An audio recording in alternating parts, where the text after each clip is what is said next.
Lo bapak-bapak, ibu-ibu yang selalu dirahmati Allah. Pada hari ini saya diberi kesempatan oleh Bapak Ketua Pimpinan Sejajarannya untuk menyampaikan suatu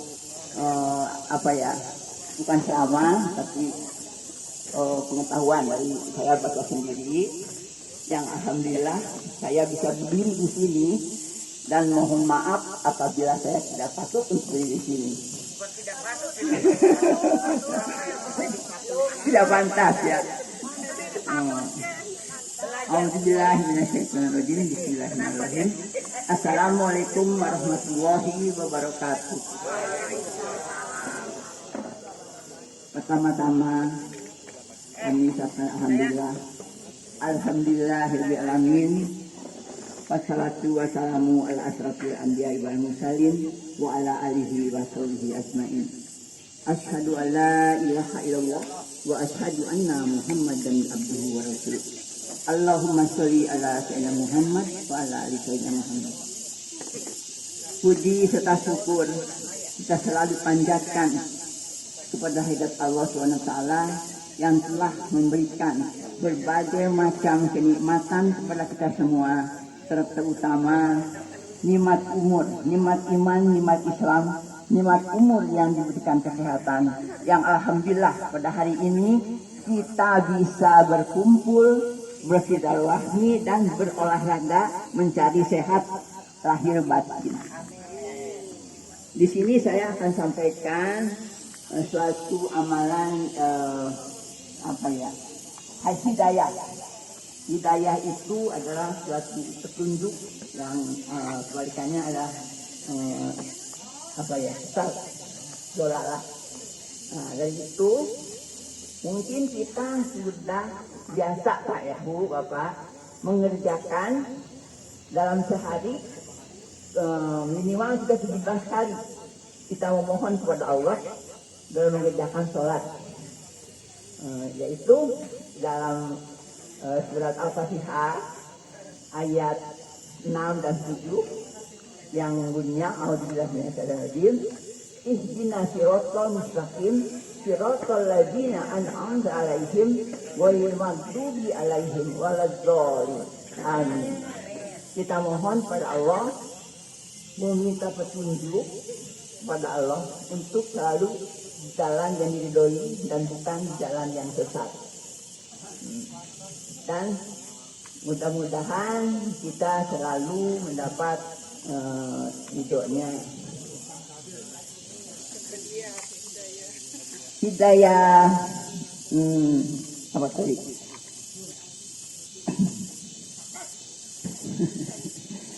Hidayah tabiat. Hadiah tabiat itu diberikan kepada Allah, memberikan kepada semua umatnya. Misalnya tidak ya binatang, ya manusia, ya semua. Karena tabiat itu ialah sudah diberikan dengan alam, bukan alam, apa sih namanya? Sudah baku gitu ya. Misalnya kita seorang diberikan petunjuk oleh Allah atau naluri dari Allah. Misalnya suatu binatang ya manusia dikasih tabiat. Misalnya binatang bisa saja dia misalnya melahirkan kayak sebenarnya kita mempunyai binatang itik, dia begitu menetas dia langsung bisa berenang. Padahal dia tidak diajarkan sama induknya untuk berenang ya, tapi itu sudah tabiat dari Allah.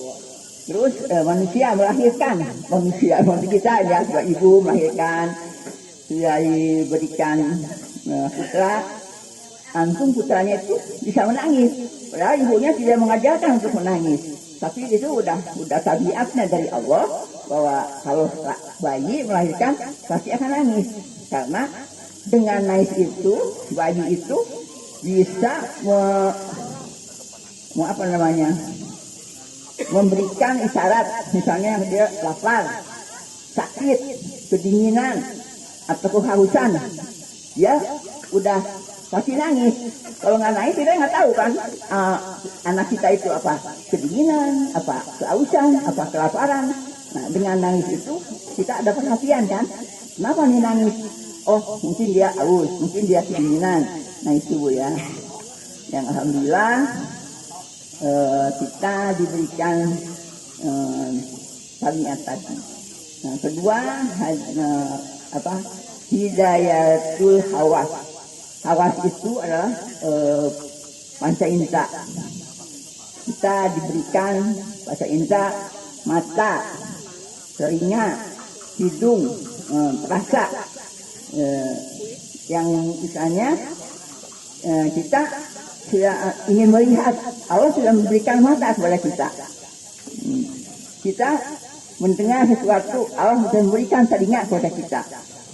Terus misalnya kita pengen mencium bau wangi atau bau masakan dari tetangga, kita sudah berikan hidung untuk mencium apa itu wangi, apa itu bau, gitu kan. Itulah udah dikasih sama Allah dengan sendirinya yang kita rasakan.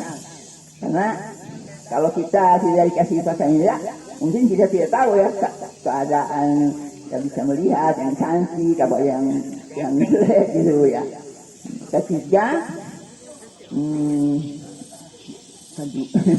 Ketiga, hidayah akal.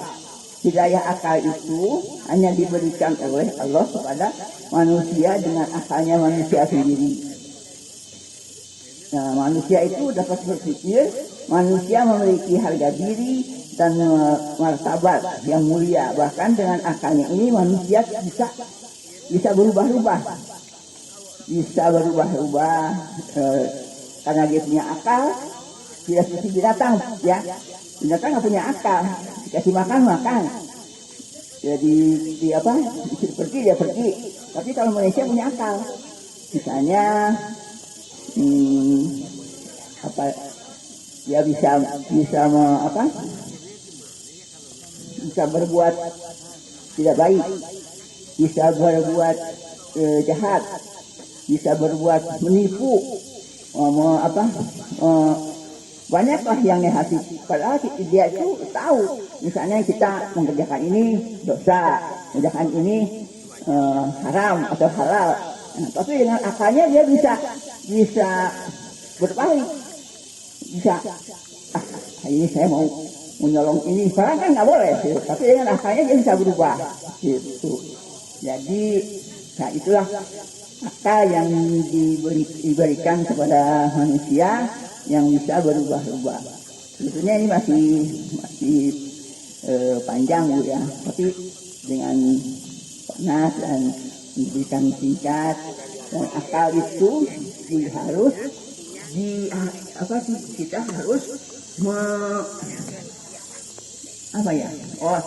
hidayah jin. Ya jin itulah agama.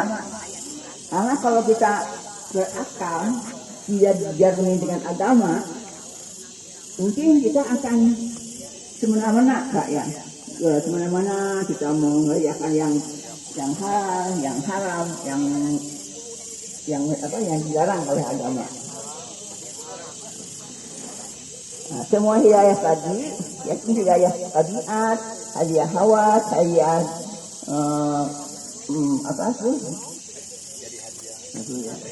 hidayah din, nah itu kita bisa memelihara. Jangan sampai kita lepas dari hidayah yang diberikan sama Allah. Nah, gimana caranya kita memelihara hidayah itu? Kita harus bergaul dengan orang yang soleh, mengerjakan apa yang diperintahkan Allah, menjauhkan dari segala larangan Allah. Nah, kita di sini kita sudah termasuk hidayah din.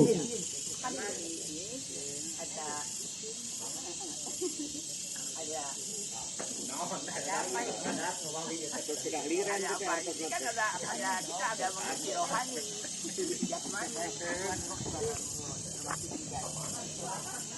Ini udah mati berarti udah harus selesai ya. Ya. Nah, itu tadi Nah, yang bisa saya simpulkan berarti kita harus memelihara dan memelihara hidayah yang diberikan oleh Allah, yaitu dengan jalan kita selalu berbuat baik, bersilaturahmi,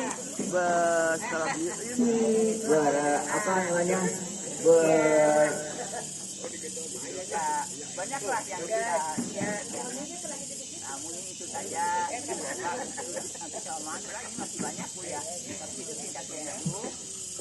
Saya mohon maaf apabila banyak kesalahan pada koleksinya, dan yang benar dari Allah, yang salah dari saya sendiri karena kedangkalan saya. Dan itulah tadi, mari kita ingatkan hidayah tadi supaya kita menjadi orang yang bertakwa. Amin. Ya. Sama itu. Wassalamualaikum warahmatullahi wabarakatuh.